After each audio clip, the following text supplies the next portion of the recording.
Okay, so next performance will be coming from Victor De La Rosa.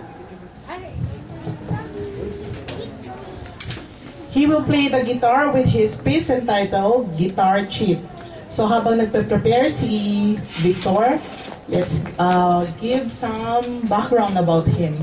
So Victor is 7 years old, the eldest son of Peds and Des. Can you please stand up? Des, Lourdes. And then there's Peds. Okay, the eldest son, and he's an incoming grade 3 student or pupil at SPIS. And he started playing the guitar at age 5. Wow! Age 5, nagpa-play na siya. And he loves his dad's spaghetti. Maybe later on, baka patikman tayo ni Tito Peds ng kanyang spaghetti. And mom's beef steak. A cheerful, active talaga sila. Actually, tatlo yan. And he likes wall climbing and a computer games fanatic. Very obvious po, ano? Nung panahon natin, sungka ang nilalaro natin. Ngayon, puro computer games. So, are you ready, Victor? Okay, once again, let's give him a big round of applause.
Thank you, Victor. Pwede na kayong maglaro ng computer games ngayon.